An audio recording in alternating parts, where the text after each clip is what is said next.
Entonces vamos a empezar la clase. En primer lugar voy a explicarles parte de la guía y luego al final partecito de la práctica que yo ya lo hice, esta práctica el día de ayer, de ahí que he elaborado la guía ya con los datos que les he enviado a ustedes, ¿ya? Para que directamente hagan sus cálculos. Entonces la práctica de hoy consiste en la determinación de viscosidades de líquidos. Los objetivos, bueno, ustedes saben que la guía, bueno, la guía es una guía que ha sido preparada ya hace mucho tiempo por otros colegas, entonces siempre adolece de algunos errores. Yo trato, digamos, de corregirle la guía, pero algunas cositas todavía, digamos, han ido con unos pequeños errores que yo les voy a indicar ahora, ¿ya? Entonces, no solamente tienen que basarse en la guía que yo les envío, sino también en la guía que están viendo ahora en la clase, ¿ya? Y por algo les mando la grabación para que ustedes tomen en cuenta todas esas recomendaciones.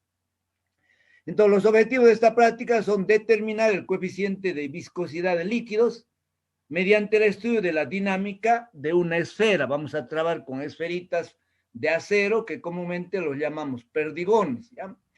Luego determinar la velocidad límite de un cuerpo que desciende en el interior de un fluido y aplicar la teoría de errores. Bueno, vamos a repasar de una manera sustancial algo del fundamento teórico que nosotros ya lo hemos visto en el desarrollo de la materia, ¿ya?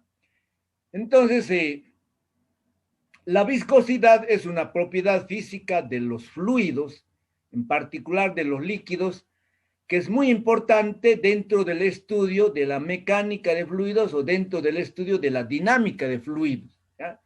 Muchas ecuaciones que nosotros hemos visto, como la ecuación de la continuidad, la ecuación de Bernoulli, no toman en cuenta la viscosidad. Significa que nosotros hemos utilizado las ecuaciones para líquidos ideales o fluidos ideales, ¿no? ¿Por qué, digamos, es tan importante la viscosidad? Porque es la responsable de las fuerzas de rozamiento. Entonces, la ecuación de Bernoulli no toma en cuenta ningún tipo de efecto de las fuerzas de rozamiento. Y por lo tanto, para el teorema de Bernoulli, todos los fluidos no tienen viscosidad. Y eso no ocurre en la realidad. Entonces, en la realidad, si nosotros tenemos que hacer algún estudio, algún diseño, algún proyecto, sí o sí tenemos que tomar en cuenta el efecto de la viscosidad y tendremos que trabajar con otras ecuaciones que corrijan, ¿ya? Muy bien, entonces cuando un fluido circula por el interior de una tubería o de una cañería, lo puede hacer de una manera rápida o de una manera lenta, ¿ya? Esto depende entonces de las propiedades físicas del fluido o del líquido y entre ellas la viscosidad juega un papel muy importante. ¿Por qué? Porque es la responsable de las fuerzas de rozamiento, ¿ya? A los líquidos nosotros los comparamos como películas delgadas que se encuentran una encima de otra. Y cuando un fluido se mueve en el interior de una tubería, estamos considerando que esas películas delgaditas, así como una hoja de gilet más o menos, se desliza una encima de otra. Pero debido a las fuerzas de rozamiento de la viscosidad, se producen unas fuerzas tangenciales, ¿ya? Que hacen que el fluido se mueva con mayor rapidez o con menor rapidez, ¿ya? ¿Qué significa? Significa que la viscosidad es la que produce la fuerza de atracción que hay entre dos películas, ¿ya? Entonces, si la viscosidad es grande, las fuerzas de atracción también son muy grandes y por lo tanto va a ser mucho más difícil que una película fluya encima de la otra. Bueno, Newton fue uno de los primeros que ha estudiado el efecto de la viscosidad. En realidad, él ha encontrado que las fuerzas de rozamiento que producen la viscosidad, ¿ya?, son proporcionales a la superficie de contacto, ¿ya?, y al gradiente de velocidad. dV a dz es el gradiente de velocidad respecto a la dirección z, ¿ya? Entonces Newton vio que esta fuerza de rozamiento es proporcional a la superficie de contacto y a este gradiente de velocidad.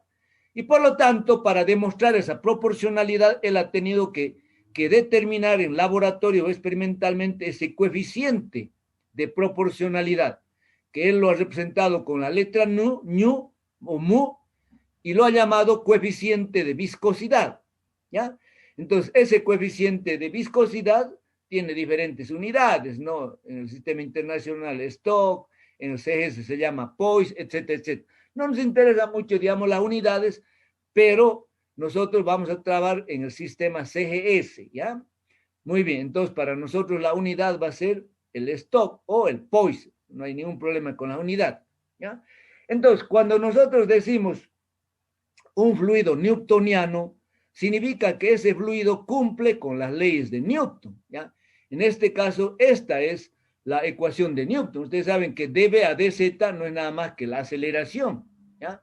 Entonces, también Newton ha tomado en cuenta en esta fuerza de rozamiento la aceleración que se produce cuando se mueve un fluido viscoso en el interior de una tubería, ¿ya? Bueno, también nosotros en la teoría habíamos dicho que la viscosidad es la responsable de las fuerzas de rozamiento que hay no solamente entre las capas del fluido, sino entre el fluido y la pared interna del tubo por donde está circulando, ¿ya? Bueno, y también a estos efectos de la viscosidad se suman, ¿ya?, las interacciones que hay entre las moléculas, ¿ya? Nosotros sabemos que entre las moléculas de un determinado fluido hay fuerzas de atracción. En el caso de los fluidos viscosos, las fuerzas de atracción también son mayores, ¿ya? Ahora, si nosotros, bueno, hemos utilizado la palabra fluidos tanto para líquidos como para gas, ¿ya? Sin embargo, los líquidos tienen mayor viscosidad que los gases, ¿ya? La viscosidad es una propiedad que varía con la temperatura. En el caso particular de los líquidos, al aumentar la temperatura, la viscosidad de los líquidos disminuye. Lo contrario ocurre con los gases. Cuando un gas se calienta, aumenta su viscosidad. Significa que es más difícil hacer circular un gas caliente que un gas frío. Por eso en verano, por ejemplo, el gas natural que viene por las tuberías desde Villamontes, entonces necesita un aumento de energía, ¿ya? ¿Para qué? Para que no haya mucha pérdida de presión y de tal manera llegue con normalidad, digamos, aquí a la ciudad o a los centros de distribución, ¿ya? Entonces, un gas caliente requiere mayor energía para que pueda moverse en el interior de un tubo o de una tubería, ¿ya? Entonces, también en la teoría habíamos indicado que hay líquidos muy viscosos, como por ejemplo la glicerina, la melaza, los aceites. Esos fluidos son muy difíciles de hacerlos circular en el interior de una tubería.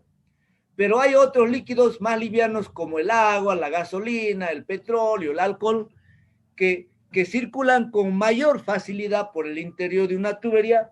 ¿Por qué? Porque su viscosidad es menor y las fuerzas de rozamiento son menores, ¿ya? Aquí hay una definición del coeficiente de viscosidad, ¿va? O simplemente viscosidad se lo llama, que se lo representa con esta letra que utilizamos para el coeficiente de rozamiento, ¿no? Entonces, el coeficiente de viscosidad o la viscosidad se define como la razón del esfuerzo cortante. Todo esto está en el texto, por si acaso, porque esto ha sido tomada del texto, ¿ya? Entonces, la viscosidad se define como la razón entre el esfuerzo cortante y la variación de la deformación unitaria por cizalladura. El esfuerzo cortante es la fuerza sobre área y la variación de la deformación unitaria por cizalladura. Cizalladura significa corte, cuchilla, ¿ya? Es igual a la velocidad sobre la longitud. De aquí se despeja la viscosidad o despejamos la fuerza. Y podemos ver en esta ecuación que la fuerza es directamente proporcional al área y al gradiente de velocidad.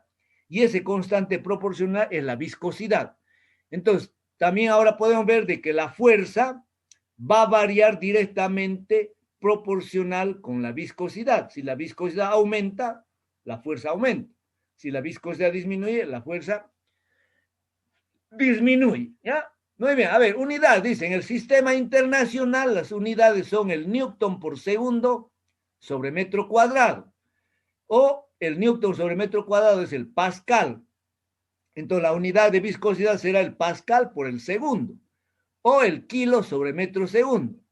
En el CGS la unidad es Dina por segundo sobre centímetro cuadrado, que recibe el nombre de Poise, ¿ya? las unidades que van a expresar ustedes sus cálculos son en el CGS. Entonces estará en Dina segundo centímetro cuadrado, o Poise o gramos sobre centímetro segundo. ¿Ya? Muy bien. Bueno, entonces ahora vamos a ver el método de Stokes, el método del viscosímetro de Stokes para determinar la viscosidad de dos líquidos. ¿Ya? Más de un rato vamos a explicar con qué líquidos hemos trabajado. Entonces, el señor Stokes ha dedicado mucho tiempo de su vida al estudio de las fuerzas de rozamiento que hay entre el fluido y un cuerpo, o entre el cuerpo y el fluido cuando un cuerpo se mueve en el interior de un fluido. ¿Ya? Él ha trabajado con cuerpos de figura conocida. ¿Ya? Él ha trabajado con cubitos, con rectangulitos, con cilindritos y con esferitas. ¿Ya? Entonces, el análisis que lo vamos a presentar ahora es con esferitas.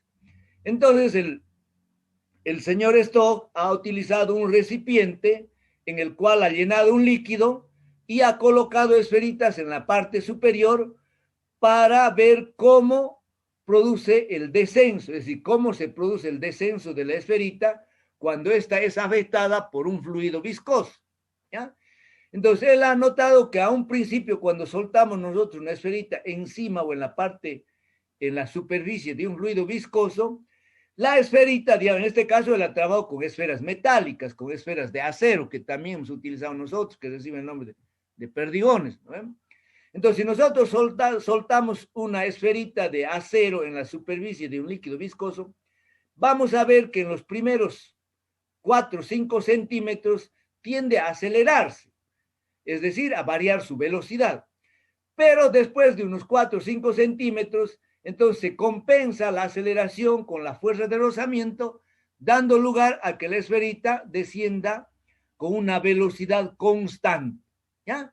Entonces, en el caso particular de una esferita, el señor Stokes ha determinado que la fuerza de rozamiento que produce un fluido viscoso es igual a 6 veces pi ñu, donde ñu es la viscosidad del fluido, R es el radio del perdigón o de la esferita, y B la velocidad con la que desciende en el interior del recipiente.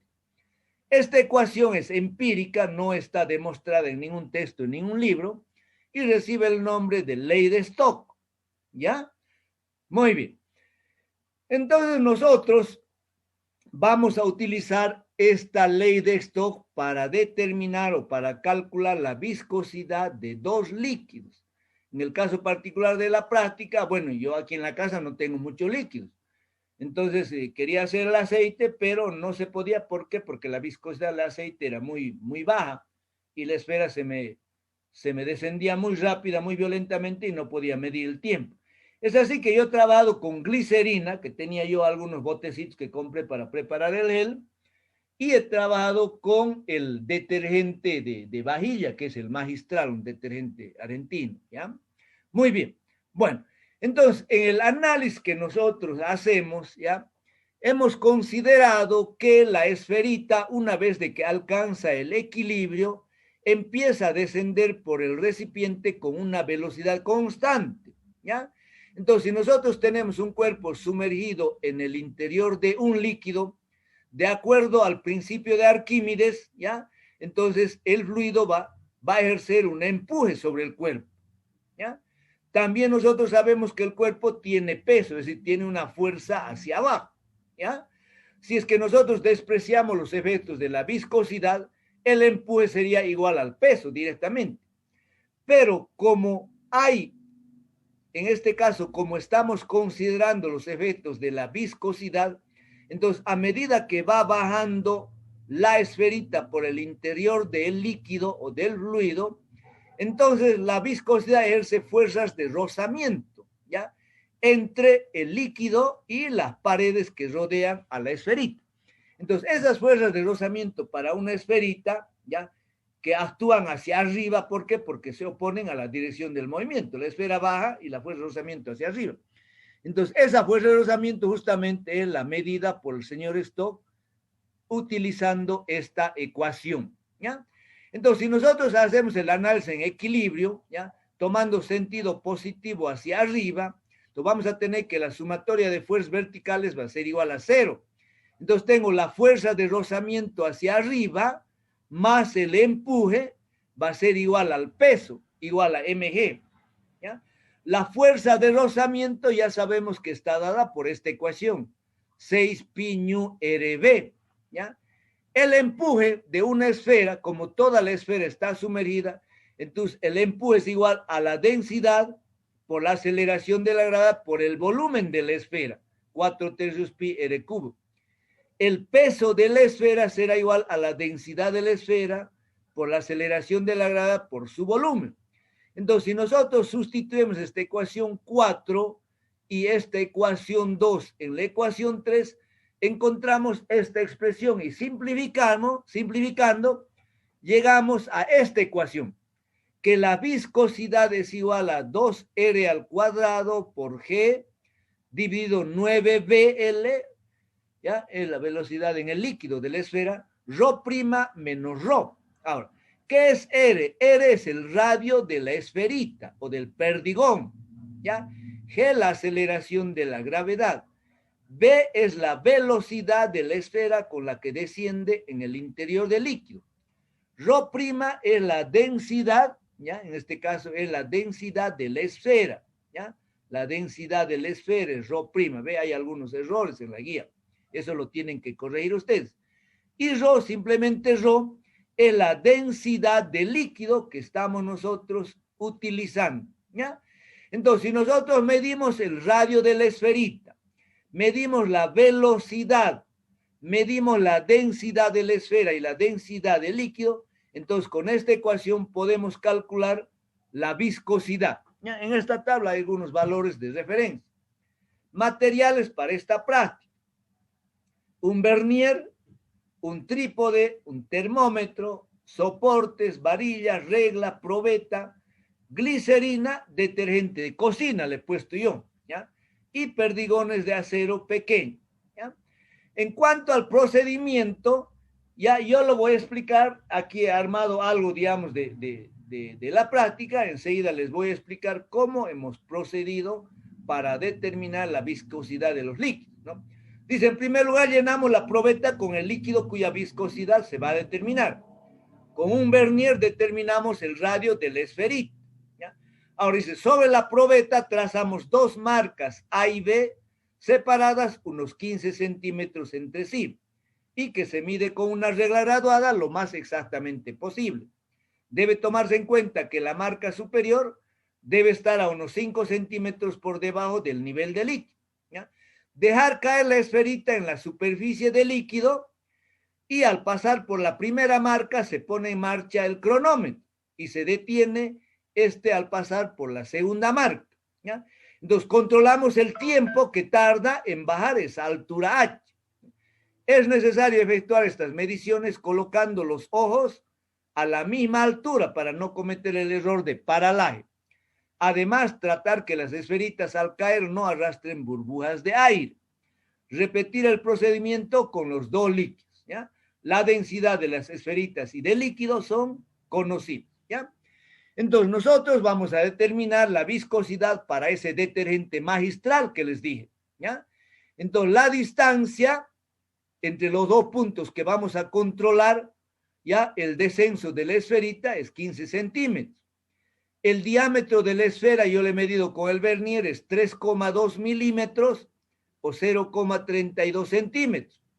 La densidad del perdigón del acero es 7,85 gramos por centímetro cúbico. La densidad del detergente, yo lo he medido aquí, es 1,4 gramos por centímetro cúbico. La temperatura es un dato referencial, ¿ya? Entonces, la temperatura el día de ayer estaba en 23 grados centígrados, ¿ya? El error de la distancia se refiere al error de la altura, al error de la regla, que es 0,1 centímetros. El error del vernier, que es el error que hemos cometido al medir el diámetro, ¿ya? Es 0,02 milímetros o 0,002 centímetros, ¿ya? El error del tiempo o del cronómetro, la centésima de segundo, 0,01 segundos, ¿ya? Entonces, yo he medido 5 tiempos que están aquí anotados, 5 valores de tiempo para la determinación de la viscosidad del detergente. Y luego también aquí están toda la información para la glicerina y también he medido los 5 valores, ¿ya? Del tiempo. Una vez de que tenemos los 5 valores del tiempo y todos los datos relacionados a la densidad de la esfera, densidad del fluido, etcétera, etcétera, entonces vamos a hacer los cálculos, ¿ya?